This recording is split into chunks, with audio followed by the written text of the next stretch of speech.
Hey everyone, it's Phil Hall of Westfair Communications, and thank you for joining us in today's video conversation. And it's going to be a very positive conversation, I can guarantee you that. My guest on today's show is Christopher Wirth. He's president and CEO of No Quit Living, which is a consultancy out of Greenwich. You may know Chris from his podcast, No Quit Living, and you might know him going forward from a new book called The Positivity Tribe. So Chris, thanks for joining us and congratulations on the new book. What's it all about? I appreciate it. It's very simple. It's all about positivity, and the premise behind it. It's a fable geared towards the motivational / inspirational era, I guess if you call it. But about last June or July of 2019, we started spreading positivity notes throughout Fairfield County, Connecticut, which led into Westchester County, New York, and we were posting them on people's cars, on their windshield wipers underneath them, and it actually looked like parking tickets. We didn't realize that at first, but we started tagging it and we started posting on social media, and then all of a sudden people started reaching out to us and say, hey, where can I get some of those? And lo and behold, we're in over 33 or 34 states now. We've been in 5 countries, and we spread over 10,000 of these positivity notes. And the premise behind the book is 3 characters. They're high school juniors, and they, just like everybody, encounter these difficult, challenging times in life, and ultimately they decide to make a change, both for themselves individually, but also they decide to do it together, the 3 of them, and they create this quote-unquote positivity tribe. And it starts all with the premise of the positivity notes, and not only doing something for yourself, but doing something for somebody else, with the premise behind it of with 0 expectations in return.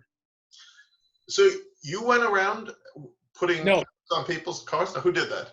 So a bunch of people. So I did a lot in Fairfield County and Westchester County, but I had a bunch of friends, coaches, teachers that were in the Connecticut, New York area. And then friends of mine throughout the country, friends of friends reached out, and then just random strangers that saw it all over social media reached out and said, hey, is there any way I can get some notes, or where do I buy them? And the notes are free. We created them. We have a website that sends them to us. And it's just been really cool because the whole, I guess, rule behind it is the only expectation we ask is once you receive them is just you post them, put them wherever you want to, and tag us in a couple of posts, because what that does is it just helps spread it out more. And that's been the coolest part. And getting into 4 different countries in addition to the United States was really cool, because that was because of friends of friends. I said, hey, I have a friend in Canada that would love to do these notes. And I was like, sure. So that was the fun part about it. If I go to my windshield and I see the note, what's on the note?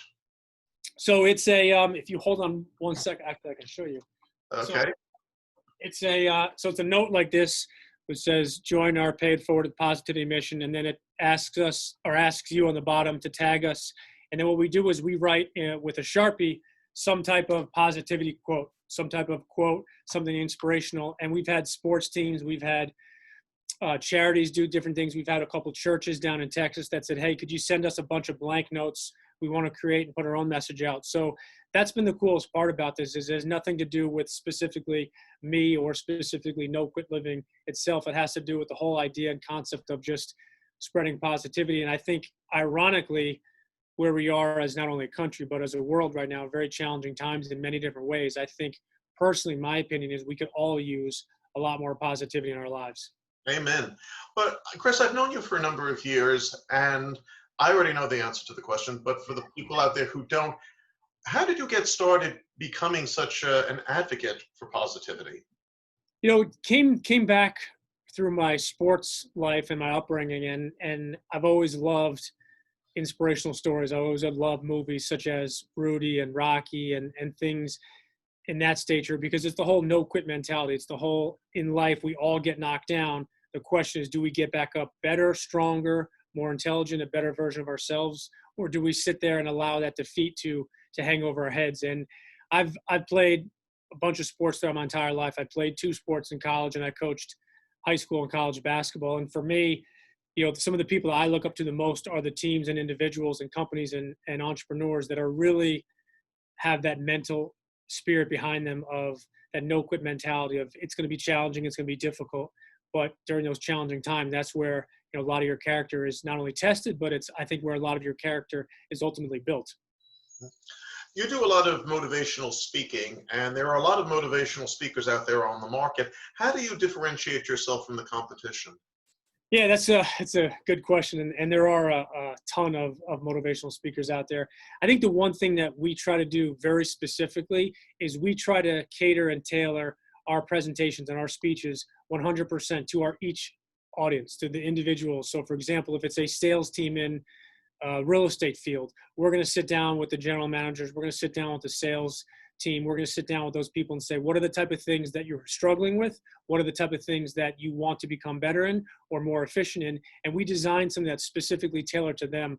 And not that other people don't do that, but I know a lot of speakers that are out there, they have a specific message or mission, and they usually try to cater it to everybody. Not that there's anything wrong with that. We wanted to take it a step back and say, okay, what are your specific individual needs as a company or corporation? We also work with quite a few college sports teams. We do the same thing with them as well. Is all right, what are you challenged with? What are your obstacles? What are you doing really well? And what are the areas that you think your team would respond well? And that's the question we always ask each potential client is what typically works well with your team or your company? What type of messages do they like to receive? Do they have a 30-minute window, for example? You know, a lot of people tune out after 15, 20 minutes. So in that regard, when I have, for example, real estate agents, they're always busy all over the place. They have showings to go to, they got listings, they got new clients to go to and hopefully get along the way. So we'll take it a step further and say, okay, what if we did a 30-minute, like a lunch and learn type thing? We'll come in and we'll do a really good 30 minutes. So the people that are there don't feel like they need to be doing something else or that they're missing out. And we take that maybe hour or 75 minutes and pack it into something that's a bite size for each specific client. You mentioned sports. I know you have a sports background, and I know from the No Quit Living podcast, you've had a lot of very famous athletes and coaches as guests on the podcast. What is the common ground between the sports world and the business world? You know, I think the common ground, and I get this question fairly often in different formats, but I think the common ground is just that, you know, it's challenging, it's difficult. Nobody is undefeated. You know, if you look at Tom Brady, for example, as one of the most successful quarterbacks and football players of all time, he was barely not even drafted, and nobody gave him a chance, and nobody thought he was going to be what he is today. And it's the same thing. It's the same thing in business too. Is no business was created overnight. Whether you look at Facebook and Mark Zuckerberg, you see the ultimate valuation now of billions and all the success it's had. But what you don't see is those 24 hours straight working nonstop. What you don't see is behind the scenes. And I think a lot of businesses, entrepreneurs, and even everyday salespeople and staff people are really grinding and working hard. And it's the same thing in sports. You may be given talent. You may be given some physical attributes, being a 6'8" basketball player, for example. That's something that you can't create overnight. I'm not going to be 6'8" tomorrow. I wish I would. But the flip side is, what do you do with that? And how do you take that and how do you enhance your skills? And I think in the same capacity with business, there's a very similar idea where it's challenging, it's difficult. Just because you have a good idea doesn't mean people are going to just flock to you. You have to have a business plan. You have to have investors. You have to have a website, materials, all those things. And I think it's the same thing with sports, is you could be a great athlete, but you still have to put the effort in. You still have to work hard. And that's, I think, the biggest thing is just the similarities of just the hard work, and nothing's given to you. Well, also the sports world too, they have a network of people surrounding each athlete. It's not like Tom Brady gets up in the morning, says, bye, Giselle, I'll see you later, goes to the stadium and starts throwing the ball around. He has strength trainers, he has coaches, he has attorneys and financial planners and other agents. So you're really not out there alone in business or in sports or in anything in life. No, and I think that's a really good point. And the other sport that I love is tennis. And if you look at the top 50 or 100 tennis players in both the men's and the women's, they have coaches, strength coaching, physios, they have mental coaches, they have, you know, people that work on injuries, they have people that work on their travel, they have people that they hit with, they have a coach. I mean, it goes on. And it's the same thing in business. You have accountants, attorneys, you have salespeople, you have marketing people, you have board of directors. And I think that's the one thing that we love about the whole concept of not only No Quit Living, but also the Positivity Tribe, is it's not about one person. One person may be successful, one person may be strong, but when you have a bunch of people together, that's when you get real success down the road. I mentioned that we've known each other for a number of years. We're also friends on social media. And prior to the pandemic, I used to see your photos and videos on Facebook where you'd be in the gym, I think at 4 in the morning or even earlier, if I'm not mistaken, going through this intense exercise routine. And I'd look at these pictures and I was saying, I should be doing that. I can't do that. I should be doing it, but I can't. I can't. How do you do that? And how can you get somebody like me who wants to do it but doesn't think he can do it to do it? That's an awesome question. I appreciate that. We do a lot of posts geared towards the fitness lifestyle, I guess, and it comes back to my sports background. But what I always tell people to do is look at somebody, and I have a bunch of people that I look up to online, and it's the same thing that you said. As I look at them, what they're doing, and the numbers they're lifting, I'm like, geez, how could I? That guy's lifting a house. I could barely lift this barbell. But we take it a step back, and we do the same thing with No Quit Living. Is small victories lead to huge wins down the road. And what I say is take small steps. So if you, for example, yourself haven't been in the gym, don't look to jump in the gym 7 days a week at 4 a.m. Say, okay, you know what? Tomorrow I'm going to get up at 5:30 and I want to get to the gym by 6 o'clock. And I'm going to do this Monday, Wednesday, and Friday this week. I'll take off Saturday and Sunday, and I'll see if I can do it Monday, Tuesday, Thursday, Friday next week. And it's those little increments, and it's usually the start that stops most people. A good friend of mine, Brian Kane, he's a fantastic mental performance coach. He talks about that all the time. It's usually the start that stops most people. And what happens is you defeat yourself first. And what you said is, I can't do that. And someone else says, I can't do that. And what happens is you've already lost before you've even started. Wow. Let me ask you, how have the past few months been for your consulting business? Because the pandemic has shut everything down. Are you still getting calls to come into offices, or have you been doing Zoom or Skype consulting? Yeah, I think we're all in the same boat. And what we had to do is early on in March, we bought some new technology. We bought the highest version and capability of Zoom. We upgraded some of our technology, and we haven't done any in-person other than a couple of very small offices where it's obviously spaced out with social distancing. But most of our stuff has been, to your point, of either Skype over Zoom. Zoom's probably been 95% of what we've done, and it's all just virtual. And the technology today is amazing. I mean, you and I are in completely different places, and we're having this conversation. And I think even when we get back to normal and this new normal, which I 100% believe we're going to, and I think we're going to be okay through this. The question is whether that's a month, 6 months. There are some companies and some industries that are never going to go back to the way it was. And there are some companies that are going to use technology. And I think for those of us that are using technology now and understanding how to record things and how to give people links and send documents via links, I think we're going to have an advantage to help people as they transition out of this. But it's been challenging. And I think, something I got asked the other day, someone said, well, how are you so positive all the time? And I said to somebody, I said, it's not this Pollyanna positivity where you wake up and it's just everything is perfect no matter what. I've had some struggles, especially during this pandemic. And the opportunity is, even when you have those struggles, try to make the best out of it. And I lost a bunch of clients. I lost a bunch of paid speaking events. I had a couple of speaking and coaching events for companies throughout the country that have multiple offices. And, those things are definitely daunting and it's financially difficult, but we took a step back and said, okay, we can't do those live events. This company's not holding a keynote event with 600 salespeople. What are they doing? Maybe we can do virtually. Maybe we can offer each individual office. And I think the one thing that somebody shared with me during these challenging times is being creative. I think we all had to get a lot more creative than we were used to, because this technology in this virtual world has always been around, but it's never been like it is now, where in some places it's the only way you can do things. Let me ask you a question, which might be one of the most sour questions you've ever been asked. I apologize in advance. But are there some people out there who just cannot be motivated? I've been in meetings with people who just sit there like clumps of clay, and you try to get a point across, you try to get some spark of interest, and they're just looking at you with these dull bovine eyes, and you're saying to yourself, am I really using my time properly with these people? Are there those who just, no matter what you're doing, are just not going to respond?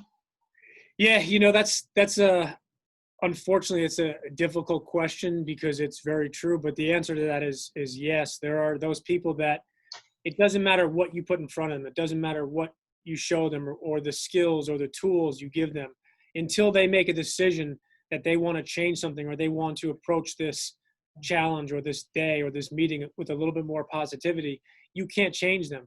But on the flip side of that is everybody can work on their mental approach towards a day, towards a meeting, towards, a relationship with a friendship, with a significant other. Everybody can change them a little bit, but you have to be willing to do it. So I couldn't look across from you and say, okay, Phil, here's what you have to do and here's how you're going to do it. Ultimately, you're either going to take that advice or tweak it a little bit, and you have a choice. You're either going to do it or you're not going to do it. And we've all had those meetings, and the example you gave, I think all of us unfortunately have had way too many of those where you're sitting across from somebody and you're trying to be positive, or you're excited about something, or somebody in the meeting is excited about a launch, and there's the person sitting there. And the thing we talk about a lot with sales teams is, especially with customers, is body language. So you're talking about the person with their face sitting down. It's also the arms crossed. They'll sit back in their chair, and you can read body language. And sometimes what people will do is they'll ask that person to stay after a meeting and just say, hey, Phil, is everything okay? You seemed a little bit. And sometimes it's not that the material information wasn't really bad or negative, or you weren't doing a good job. Sometimes it's just that person is going through a tough time. But on the flip side, it's also sometimes those people just they live in that woe is me zone. And unfortunately, it doesn't matter really what you say to them or what you express to them. They have to make that decision themselves. Well, talking body language, don't forget when somebody's looking at their wristwatch. It's like, oh, when is this going to be over? So. Or when you're talking to someone, they're doing this on their phone, and they look up. That's a telltale. But what I'll do at that point, and I teach this to my salespeople. So if you and I were having a conversation in person, and you pick your phone up, I'll just stop talking immediately. So that what happens is usually 2 or 3 seconds later, you'll look up and realize, oh, Chris stopped, and I'll say, no, it's okay, Phil, finish what you're doing, and that puts people on edge, and they say, okay, I'm sorry, and they'll put their phone down, or they'll keep doing it. But either way, it's a nice way of kind of reminding them, hey, I'm in front of you, and my time is valuable just like yours. Wow.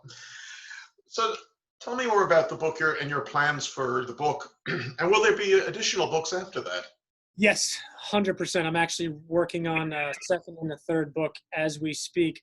So the plans tweaked a little bit during, obviously, this pandemic. So as you know, being an author and a writer yourself, there's no book launch kickoff parties and things like that are being done. Typically, there's some virtual ones.